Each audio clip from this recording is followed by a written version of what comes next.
Today, we're exploring a startling idea that sound, especially frequencies beyond the range of human hearing, might hold the key to understanding paranormal encounters.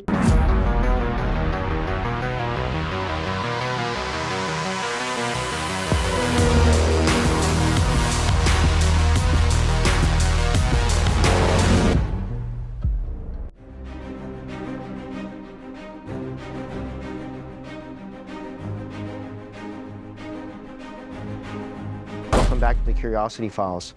I'm Larry Flaxman, best-selling author, paranormal theorist, and explorer of the strange and scientifically unspoken. One of the most overlooked forces behind hauntings is something that we experience every day: sound. The average human can hear frequencies between about 20 hertz and 20,000 kilohertz. But it's the sounds outside of that range, especially the ones that we cannot hear, that may be responsible for some of our most mysterious experiences. Let's start with infrasound. These are frequencies below 20 hertz, often generated by both natural and artificial sources: earthquakes, thunderstorms, ocean waves, engines, ventilation systems, and even heavy machinery.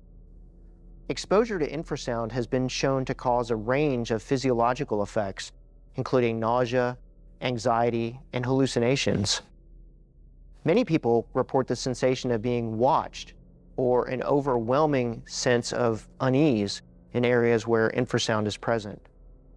Studies have also revealed that infrasound can interfere with the visual field, producing distortions that can mimic paranormal sightings, such as shadow figures or ghostly movement.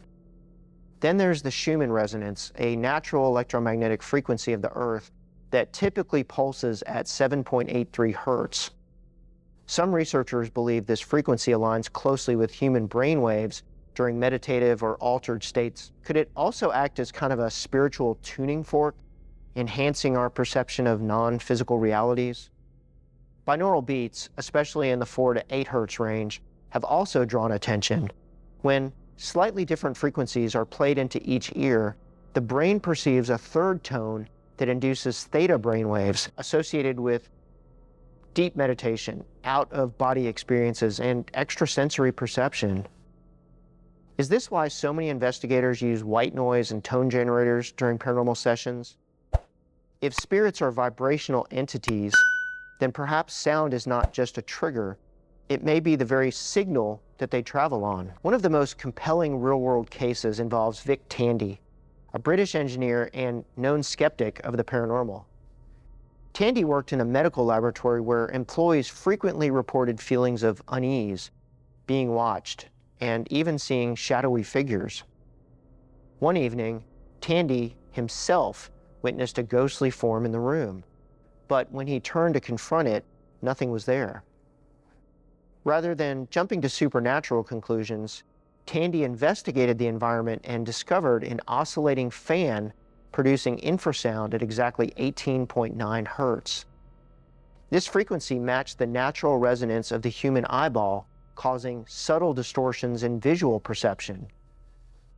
After the fan was removed, all reports of paranormal activity ceased. So, was the lab haunted, or were the people inside simply being affected by sound waves too low to be heard? And here's the bigger question. If infrasound can simulate a haunting, could it also serve as a channel for spirits to make themselves known? What if sound is more than just environmental interference? What if it is a conduit, a bridge between our world and another? Consider electronic voice phenomena, or EVPs. Many of these recordings fall into frequency ranges outside of human hearing, including both infrasound and ultrasound. Often, they must be slowed down or enhanced in order to be understood. Are spirits communicating in a language of vibration, one we are only beginning to detect now? Investigators also report heightened activity during experiments that involve white noise, tone generators, or frequencies between 17 and 19 hertz. These frequencies may not simply alter human perception, they might also energize the space, making it easier for spirits to manifest. Sacred sound traditions around the world hint at this connection. Tibetan monks use chanting to enter elevated states of consciousness. Shamans use drumming rhythms to access the spirit world. Gregorian chants are believed to thin the veil between dimensions. Perhaps these ancient practices were not symbolic, but scientific. Perhaps they stumbled upon the same frequencies that we now explore using modern technology. Sound may not be a passive background element. It may be a tool, one that ancient cultures understood and that spirits may still be using. The intersection of paranormal research and acoustic science is evolving fast.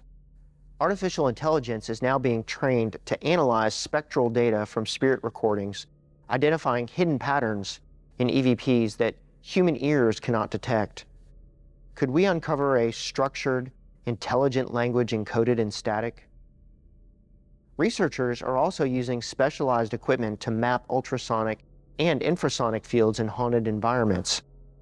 These tools can detect energy shifts and frequency patterns beyond our natural senses, possibly revealing the movement or presence of spirits in real time. There are even experiments underway using targeted frequency emissions. By playing specific tones in supposedly haunted locations, researchers aim to provoke activity or open direct lines of communication. This is not science fiction. This is science happening now. And if we can isolate the correct frequencies, we may soon be able to hear spirits not with our ears, but through technology. It's time to reconsider what we mean when we say a place is haunted.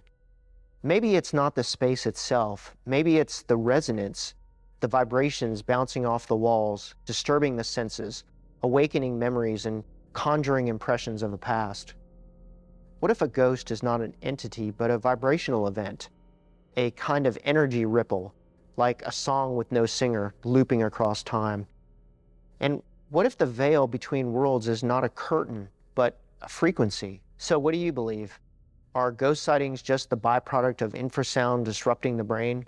Or is sound a true bridge between dimensions, allowing spirits to reach out? Have you ever felt a presence without actually seeing anything? Maybe it wasn't your imagination. Maybe it was a frequency just outside of your range of perception. I'd love to hear your thoughts, your stories, and your questions in the comments below. And if you enjoy deep dives like this, where science and the paranormal intersect, please subscribe and turn on notifications. There's a lot more coming your way. And if you'd like to support my channel, you can buy me a coffee using the link in the description. Every contribution helps fund more investigations, more research, and more conversations that matter. Thank you for watching. I'm Larry Flaxman, and this is The Curiosity Files.